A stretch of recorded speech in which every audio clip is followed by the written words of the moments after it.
Olá! Falarei nesse trabalho de neuroanatomia médica sobre as vias eferentes. Meu nome é Paula Gabriela e os demais integrantes desse grupo serão apresentados ao decorrer do vídeo. Elaboramos também duas questões referentes a esse tema. Vamos deixar o link para acessá-las ao final do vídeo. Esses são os temas que vamos abordar durante o trabalho e falarei agora um pouquinho sobre a definição das vias eferentes. As vias eferentes são responsáveis por estabelecer a comunicação entre os centros suprassegmentares do sistema nervoso e os órgãos efetuadores, como os músculos estriados esqueléticos, músculos lisos, o músculo cardíaco e as glândulas. É por meio delas que o nosso organismo controla movimentos voluntários, modula aspectos como equilíbrio, velocidade, a coordenação e controla órgãos essenciais para a manutenção da vida. Essas vias, elas podem ser classificadas em dois grandes grupos, que são as vias motoras somáticas, que estão ligadas ao controle de músculos esqueléticos, e as vias motoras autonômicas, também chamadas de vias eferentes viscerais, que regulam funções automáticas, como o funcionamento das glândulas e as fibras musculares viscerais. Além disso, essas fibras são fundamentais em reflexos integrados da medula espinhal, como é o caso do reflexo miotático e o reflexo de retirada, e podem transmitir impulsos tanto excitatórios quanto inibitórios, a depender da demanda fisiológica. No caso do reflexo miotático, também conhecido como reflexo de estiramento, o alongamento de um músculo ativa receptores específicos, enviando impulsos pela via aferente até a medula espinhal, e em resposta, a via eferente ativa os neurônios motores para contrair o músculo, mantendo o tônus muscular e também o equilíbrio postural. Meu nome é Luiz Fernando e eu vou começar a apresentação das vias motoras somáticas propriamente ditas. O trato córtico-espinal é constituído por 2/3 de fibras oriundas das partes motoras do córtex e 1/3 da parte somatosensorial. Assim, a sua maior função é motora. Entretanto, vale destacar que ela tem uma função de controle sensitivo na porção posterior da medula. Além disso, ela se divide em duas porções, a porção do trato córtico-espinal anterior, mais relacionada à musculatura axial, de abdômen e de tórax, e a sua porção lateral, mais relacionada ao movimento distal dos membros.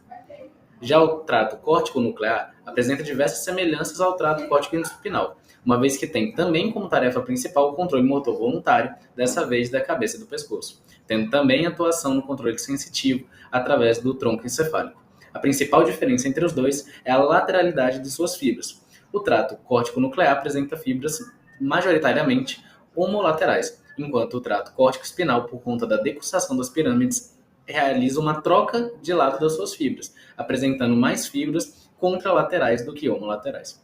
Bom, meu nome é Márcio Vaz Júnior e eu vou continuar falando sobre as motoras somáticas eferentes.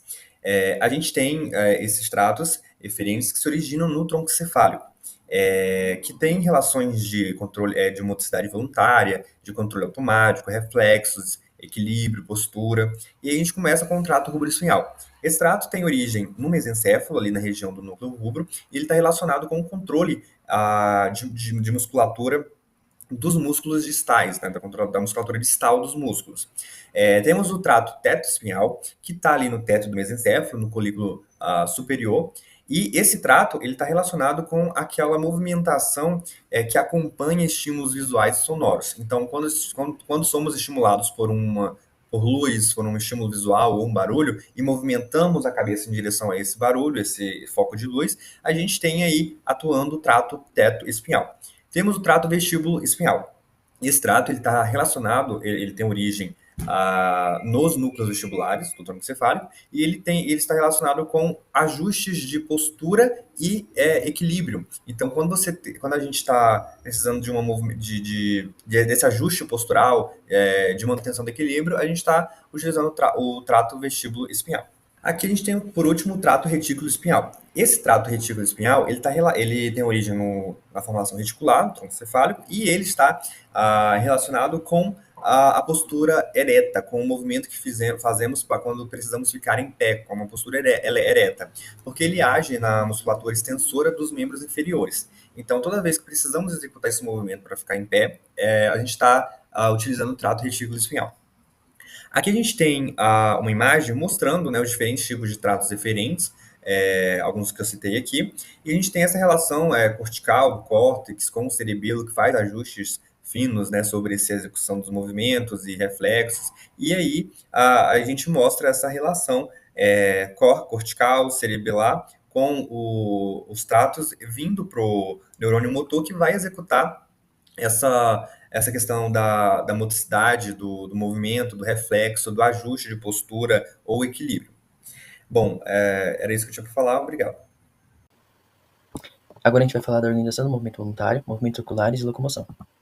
A partir de uma intenção dada pelo córtex pré-frontal, a gente vai ter uma etapa de programação do córtex cerebral, cerebelo e corpo striado, que vão programar e montar uma estratégia para o movimento. A parte de elaboração, que vai ser responsável pela área motora primária e a área pré-motora do córtex, que vão dar os sinais de execução desse movimento. E a partir da execução, a gente vai ter ajustes de uma maneira semelhante ao feedback, como a anteroalimentação do cerebelo.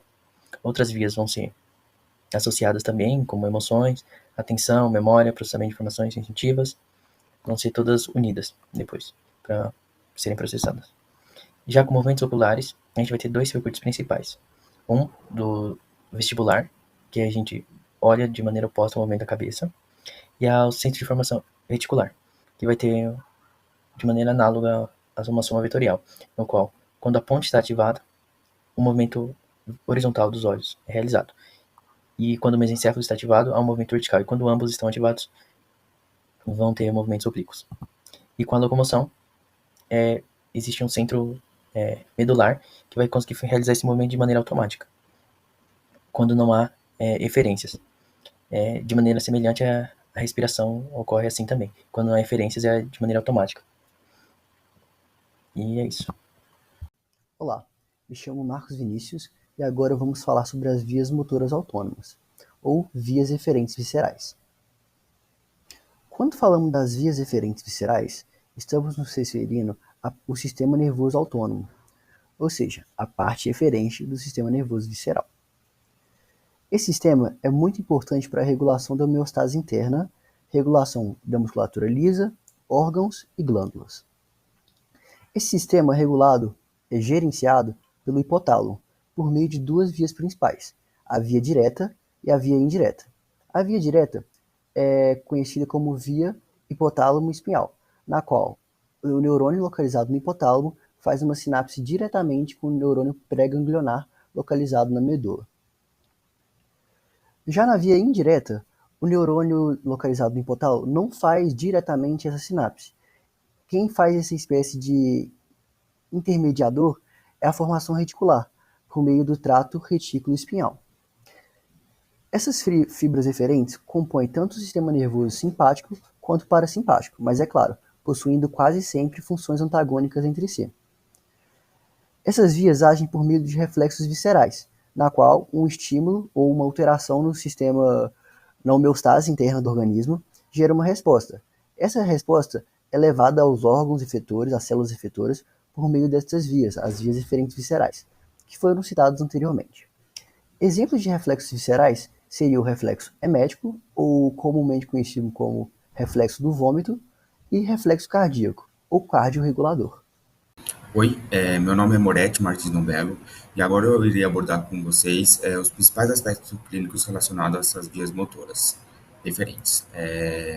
Primeiramente, eu queria trazer um caso clínico que é a rigidez de descerebração e hipertonias. Geralmente ocorre por conta de lesões graves no tronco cefálico abaixo do núcleo bobo, interrompendo a inibição cortical sobre os tratos retículos espinhais. Resulta em hipertonia extensora dos membros, tanto superiores quanto inferiores, e um desequilíbrio entre tratos facilitadores e inibidores pode também causar hipertonias e síndromes extrapiramidais. Outro caso bastante relevante é a síndrome do neurônio motor superior. Geralmente uma lesão no trato córtico-espinhal lateral, por um AVC ou um traumatismo craniano ou uma lesão na medula, pode causar essa síndrome, e os principais sinais clínicos estão entre a perda do fracionamento dos movimentos, que seria aquele movimento mais fino da mão ou dos dedos, sinal de Babinski positivo, que seria a extensão anormal do hálux, porque geralmente em adultos o ideal seria fazer flexão do hálux, e espasticidade, devido à excitabilidade dos motoneurônios alfa e gama. E por último, eu também queria ressaltar a síndrome do neurônio motor inferior. Geralmente, lesão nos neurônios motores da medula ou nos motores cranianos, causado, por exemplo, pela poliomielite ou neuropatias diversas, costumam causar essa síndrome, e entre os principais casos clínicos podemos destacar a paralisia flácida, a hipotonia, atrofia muscular, reflexos tanto diminuídos como completamente abolidos. Nossas referências o Ângelo Machado, edição número 4, E obrigado a todos. É isso. Aqui está o nome dos integrantes do grupo. Muito obrigado.